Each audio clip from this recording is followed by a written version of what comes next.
Juice पिल्याने होणारे फायदे मित्रांनो, आता जो आहे तो गव्हाचा सीझन आहे आणि प्रत्येकाच्या शेतामध्ये आपण जर ग्रामीण भागामध्ये गेले तर हे गव्हाचं पीक जे आहे आपल्याला या प्रमाणामध्ये दिसत आहे आणि काही आणखी कमी आहेत, थोडेसे गहू थोडे मोठे पण झालेले आहेत मित्रांनो. गव्हाची जे कोवळी पानं आहे हे जर पिळून काढल्या रस त्याच्या आरोग्यासाठी आपल्याला किती उपयुक्त आहे हे आम्ही तुम्हाला सांगणार आहे. तुमचा व्हिडिओ जरूर बघा आणि आपल्याला व्हिडिओ आमच्या आवडत असेल नक्की आपण फॉलो, लाईक आणि शेअर करा मित्रांनो.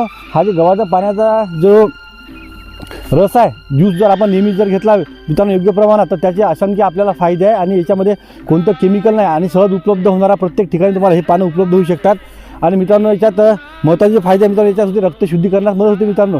शरीरातील विषारी घटक जे आहे आपण हा ज्यूस जर पिला तर हे शरीराबाहेर टाकण्यास शरीराला मदत होते. त्याच्यानंतर मित्रांनो यात क्लोरोफिल जास्त असल्यामुळे रक्तातील लाल पेशीची संख्या याच्यामुळं वाढण्यास मदत होते. तसेच मित्रांनो पचन संस्था जी आहे, जर बद्धकोष्ठता, गॅस व आम्लपित्त जर असलं आपल्याला तर यावर आपलं याचा फायदा होतो मित्रांनो. तसेच मित्रांनो आपल्या शरीराची जी रोगप्रतिकार शक्ती आहे ती वाढते मित्रांनो आणि आपण आजारात जर झाले तर आपण याच्यामधून लवकर रिकवर होऊ शकतो, नाहीतर आपल्याला आजार होणारच नाही मित्रांनो. याच्यावर दुसरी महत्त्वाची, याच्यात आपल्याला जी आहे थकवा कमी होतो हा जर ज्यूस घेतला तर आणि शरीरामध्ये आपल्याला स्फूर्ती येते.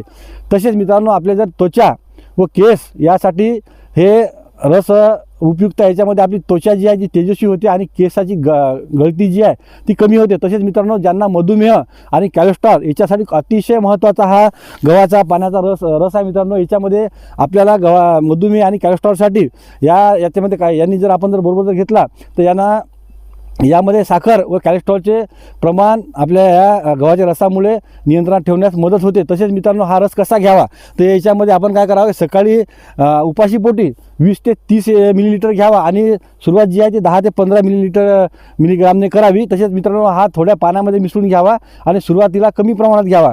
यात काळजी आपण अशी घ्यावी की जास्त प्रमाणात घेतल्यास आपल्याला मळमळ उलटी होऊ शकते, त्यामुळे जास्त हा घेऊ नका.